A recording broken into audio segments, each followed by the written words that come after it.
We have a very interesting Martin Necas update as Pierre of The Athletic says that he's going to put more stock into the rumors that Martin Necas is out, though with the caveat that the Carolina Hurricanes are almost certainly going to want a star caliber player back. Now, that might hurt some Habs fans. However, I still truly believe the Habs can pull off a trade here, and we're going to get into all of that. Plus, a member of the Habs organization, one of their coaching staff, JF Houle, is apparently imminently going to be re-signed, and plus an Owen Beck Memorial Cup recap on some dominant games all coming up on this episode of Habs Digest, and we're just going to get straight into it, and we're going to start with Owen Beck, and he is unreal. Now, of course, as a lot of you know, Owen Beck is still playing right now. He plays for the Saginaw Spirit of the OHL, and they happen to be the hosts of this year's Memorial Cup, and the host always gets to play in the Memorial Cup, even if they don't qualify by the traditional means of winning their respective league, because Saginaw didn't win the OHL, London did. But Owen Beck is doing his best to prove all the doubters wrong that the host team can go on and win, as he has been playing some great hockey. In their first game, he scored his second career Memorial Cup goal by, well, it was a pass that kind of got deflected into the team's net, but it is what it is. A goal is a goal, and it puts Saginaw up.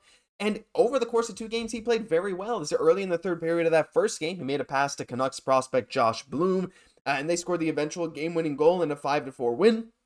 Beck had 2 points, 6 shots on goal, won 59% of his draws, and in the second game, despite not getting a point, he helped Saginaw come back from a 2-0 and a 3-2 deficit, won 15 of his 25 draws. That's 60% on the dot. Now they're automatically in the semifinal, and Owen Beck, he's an interesting player, right? A lot of Habs fans, when you look at Owen Beck, you see a guy who maybe didn't traditionally have those counting stats that you look for in the OHL, because a lot of the times the stars that come out of the OHL are crazy point producers. Not always, but a lot of the time, right? And if you're not really scoring a ton in the OHL, that doesn't really bode well for your NHL level production. But Owen Beck does a lot more than just that. A couple of years ago, he was the best in the OHL in faceoff percentage, and he has been up there every single year he's been there. And with the Saginaw Spirit, since being moved there, he went on an absolute tear, I believe up to an 18-game point streak. I might have that number wrong, but I know regardless, Owen Beck was up there with a crazy point streak. He's putting in goals, assists, whatever, and now Saginaw is 2-0, punching a ticket to the semifinals. And when we're looking at Owen Beck, this is a guy that we're looking at that could make the Habs roster right out of training camp. And if you're a channel member and you watch mine and Jesse's video predicting our Habs lines for next season, I didn't have Owen Beck there, but Jesse actually had Owen Beck already centering the third line. And of course, there are going to be doubts about his point production. Is he really going to be able to keep up at the NHL level, whether it's his defense, which is some of his bread and butter, or, scoring at all, or is he going to kind of fade away? I see some people saying maybe he'll put up Jake Evans-like production. We're talking like 30, 40 points a season. But some people saying maybe closer to something like a Christian Dvorak. And while his defensive metrics haven't been amazing over the past few years, putting it lightly, Dvorak still has a solid defensive reputation. He's fantastic on the faceoff dot. I believe the highest percentage of any Montreal Canadian this season, despite maybe a smaller sample size. That kind of thing from Owen Beck, he can put up probably 30 to 40 points, maybe even more eventually if he gets some decent line mates, but what he will do is give you great defense and great faceoffs, and that's exactly what he's showing in the Memorial Cup so far. He has had some great games, some very high impact games, even if he only has 2 points in 2 games, while the likes of his teammates, like top 10 draft pick almost certainly this year, Zane Parekh, with I think 5 points, 1 goal, 4 assists through 2 games, of the highest plus minus in the tournament. But Owen Beck has been playing really good. I'm excited to see what's coming next, and just figured we give you guys a little update.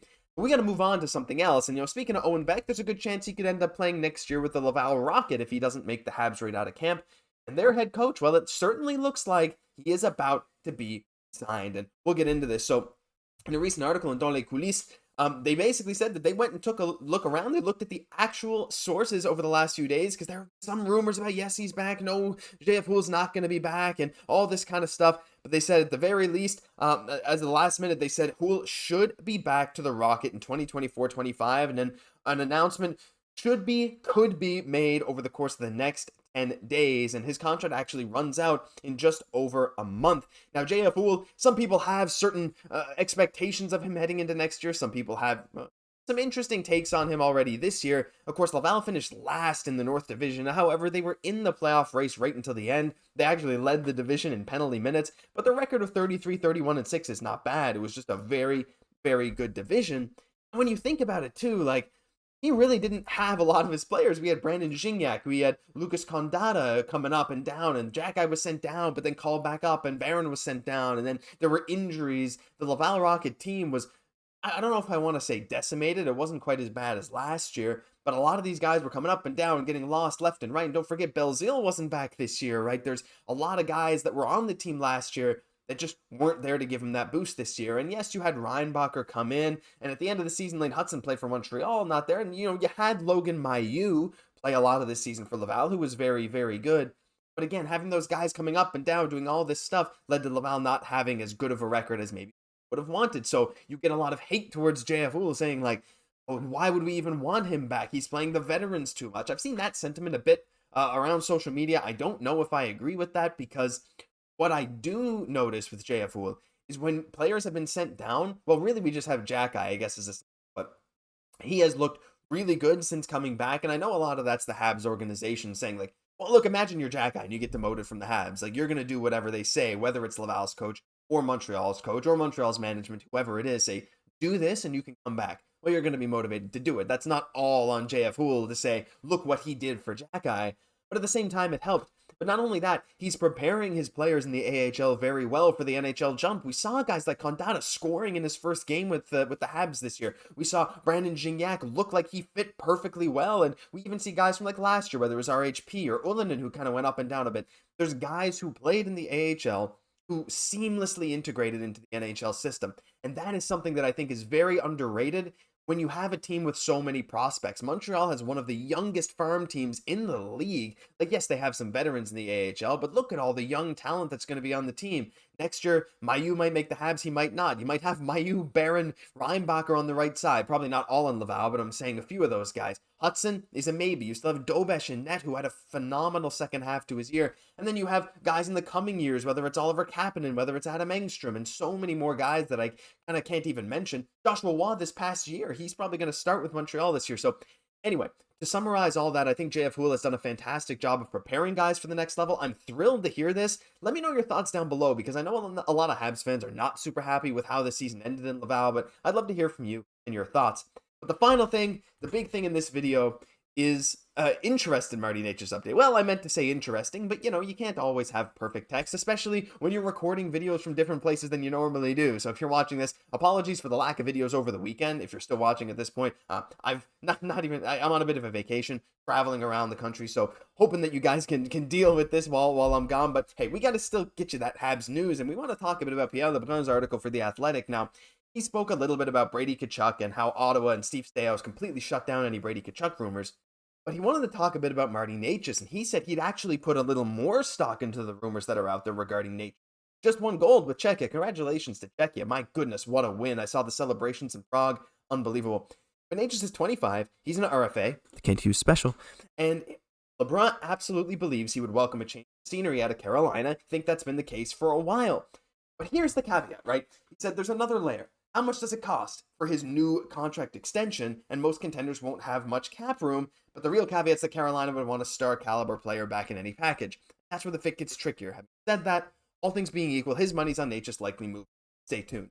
So, we know now that Necas is probably going to be moved. I mean, these reports have been increasing and escalating and escalating and escalating, and of course we've been linking the Habs to them, even if the insiders necessarily haven't, because he's a 25-year-old RFA who fits the build of the exact kind of player, the exact kind of offensive talent that could thrive in Montreal. Like, don't forget, his numbers in Carolina are arguably deflated because of the style of play that they have, right? He could really put up 70, 80, 90 points a season. Speculation, but just seems that way, and that's what some coaches, insiders seem to think as well. But Martin Necas fits the timeline. He fits that bill of trading for an RFA for his rights and signing him to a nice contract to fit the Habs timeline. Yeah, it could work. But the problem is, who is that star player that Montreal could trade to Carolina? And LeBron also says in this article that I'll link down below, he doesn't see Carolina doing anything for a package of futures, and that's kind of exactly what Montreal has to offer. And that's kind of the problem that we've been talking about on this show as well. When you have guys like Andrei Svechnikov, Sebastian Aho locked up long-term, you're going to lock up a guy like Seth Jarvis long-term, and there's many other guys on that team. I can't go naming all of them, but have to do something, right? You're in still the mode to compete. I know they have to do something with Jake Gensel, Teuvo Teravainen, maybe both of them. One of them are going to be gone. I don't know. But when you have these long-term deals, Kakaniemi as well, right? He's locked in at $5 million a year for a long time. You have to compete. You basically have to, otherwise you're just going to be a treadmill team trying to just maybe get into the playoffs. But that's not what Carolina's wanted to do. They've bought into winning. Even though Don Waddell has stepped down and taken over in Columbus, Rob Brind'Amour was extended, so they clearly see a nice vision with their team right now. And I don't think they want to get rid of Necas unless they get the package that they want back. And I don't know. I don't want to speculate whether Necas is going to sign an offer sheet somewhere, and I don't want to speculate whether teams offer that to him. But what I'm saying is, he's probably not going to be happy in Carolina, and he might not agree to extend long term. That's the problem Carolina runs into. Necas says, give me a 1-year deal. Do what PLD did, right? Give me a 2-year deal, and then I'll be gone as an unrestricted. Carolina doesn't have a lot of leverage here. So, all that said, what kind of star can Montreal offer? I think that some of Montreal's prospects might be more valuable to other teams. I think a guy like Logan Mailloux, while definitely not the caliber of player that has previously been in discussion for Marty Necas, like we're talking guys like Matthew Tkachuk, we're talking guys like Linus Ullmark. Necas has supposedly been the centerpiece of potential deals. Elias Pettersson. Mailloux is not that caliber, right? And I don't think he's ever going to be that caliber. But what he is very good, and he's a fantastic offensive defenseman who I think could really fit on an NHL team pretty much right away and be a solid depth guy, if not turn into like a really high-level offensive producer within a few years. I mean, that's a bit of speculation, but I think if you give him the run and proper coaching, it could definitely happen. You have a guy like Jordan Harris, who's not a star player, but definitely could be a great depth defenseman. Realistically, would Carolina agree to a trade for them plus some first-round draft picks? I don't know if they would, but it would be better than letting Necas walk for nothing. So that's the thing. Are these contenders with these star players willing to shore out a star player to bring in Necas and then lock up their cap room?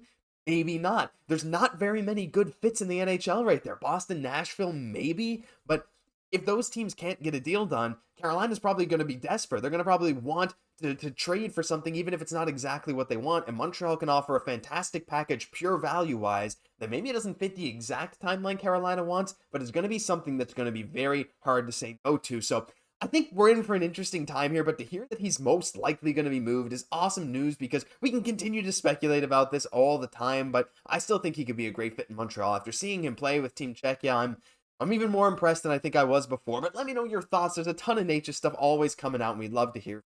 But that'll do it for this episode of Habs Digest. If you enjoyed, leave a like, comment, subscribe to the channel. We really appreciate all the support you guys have been showing us. I've been your host, Josh Gosse. I'll catch you in the next